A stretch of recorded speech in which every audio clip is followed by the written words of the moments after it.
में वो प्रोग्राम होते थे। तो लेनिनग्राड उस समय नाम था, सेंट पीटर्सबर्ग है उसका नाम, वहां से हमको आना था तलियाती, और एक चार्टर्ड प्लेन किया गया था। उस चार्टर्ड प्लेन की जो सवारी की कैपेसिटी थी वो 84, और हमारी जो साथ में सवारी थी वो हो गए 88 लोग। श्री माता जी साथ थे, सभी लोग प्लेन में बैठने लगे। बाबा मामा ने बोला, उनसे आकर के जो इंचार्ज थी उसने बताया कि इसकी जो कैपेसिटी है वो 84 लोगों की, और आप लोगों ने जो लिस्ट दिया 88 है, तो 4 लोग नहीं जा पाएंगे। अब बाबा मामा एकदम सस्पेंस में आ गए, भाई अब क्या करें। बाबा मामा ने धीरे से बोला, भाई हमारी प्रार्थना है कि आप लोग 4 लोग हमारे किसी तरह एडजस्ट कर लें। उन्होंने कि नहीं, कोई कुछ नहीं हमारे बारे में सोचना, बिल्कुल हम एडजस्ट नहीं करेंगे। बाबा मामा को आखिर कहना पड़ा कि भाई हम में से 4 लोग नहीं जा सकते, तो कोई भी अपनी मर्जी से 4 लोग रुक जाएं। तो सभी लोग नीचे को देखने लगे, क्योंकि डेली वहां से कोई प्लेन नहीं था, और अगर इस प्लेन में नहीं जा रहे तो वो प्रोग्राम तलियाती का नहीं मिलेगा। तो किसी की भी ये हिम्मत नहीं हुई कि जो मने कर दे कि जी हम नहीं जाएंगे बाबा मामा। तो जैसे हमारे आगे युवा शक्ति के बच्चे बैठे हैं, ये ऐसे 4 लड़के थे रोमानिया के, और उन्होंने बोला, बाबा मामा हाँ आप चले जाइए, हम रुक जाते हैं। वो 4 बच्चे रुक गए, युवा शक्ति।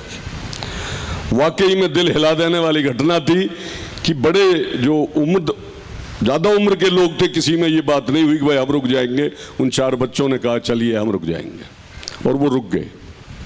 सब लोग अंदर बैठ गए।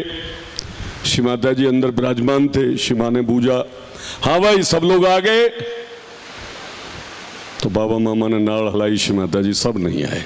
अरे भाई कौन रह गए? नहीं 4 लोग रह गए। क्या वजह? कि इसमें कैपेसिटी इसकी कम है। बोले अच्छा, अरे भाई इनसे प्रार्थना कर लो। श्री माता जी मानने के लिए तैयार नहीं है, हमने प्रार्थना कर ली। बोले अच्छा चलो बंधन लगाओ, और सब लोगों ने बंधन लगा दिया। जैसे ही बंधन लगाया, जो उसकी इंचार्ज थी वो एकदम चीखने लगी, चिल्लाने लगी कि मेरा सर फट रहा है। सर पकड़ करके वो बैठ गई। तो हमारा छोटा सा कोऑर्डिनेटर था लेनिनग्राड का, सासा उसका नाम था, वो भाग के गया, और वहां से फिर भाग के आया। श्री माता जी उसका सर फट रहा है, ऐसे बोला उसने अपनी भाषा में, बताया। बोले क्या हुआ? नहीं उसको बहुत जबरदस्त पेन हो रहा है उसके सर में। बोले अच्छा, अरे जाओ उसे ठीक करो। फिर श्री माता जी भेजा। श्री माता जी ने वो गया, फिर जाकर के उसने दबादब कुंडली उठानी शुरू की। कुंडली उठानी तो श्री माता जी ने की, भाई बंधन लगाओ उसको। फिर बंधन लगा रहे उसको ठीक करने के लिए।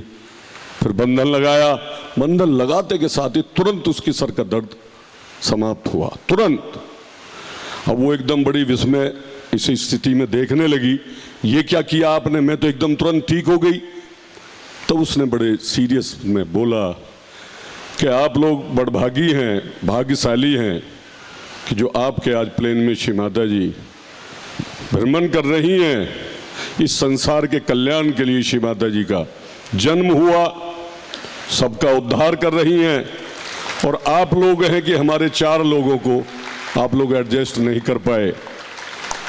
हमने आपसे प्रार्थना की थी। तो वो बोली वेरी सॉरी, मैं क्षमा चाहती हूँ। अंदर गई, पायलट से बोला जहाज को रोकिए। दोबारा से सीढ़ी लगवाई गई। 4 लड़के को अनाउंसमेंट हुआ, जब तक वो एयरपोर्ट से बाहर नहीं निकले थे 4 लड़कों को बुलाया गया, प्लेन में बैठाया गया। उस काम में आधा घंटा लगा। फिर श्री माता जी बात करते रहे। फिर आधे घंटे बाद फिर प्लेन स्टार्ट हुआ। श्री माता जी ने पूछा, भाई क्या हुआ? बोले श्री माता जी वो 4 लड़के आ गए। बोले आ गए? मैंने तो नहीं देखे, इधर तो नहीं आए। नहीं श्री माता जी, इनका एक VVIP केबिन होता है, उसमें 4 लड़के जो वहाँ बैठे हैं। बोले अच्छा भाई वो VVIP केबिन में बैठे हैं? नहीं जी श्री माता जी। तो भाई वो तो VVIP हो गए, जो VVIP केबिन में बैठे वो तो जा ही नहीं रहे थे।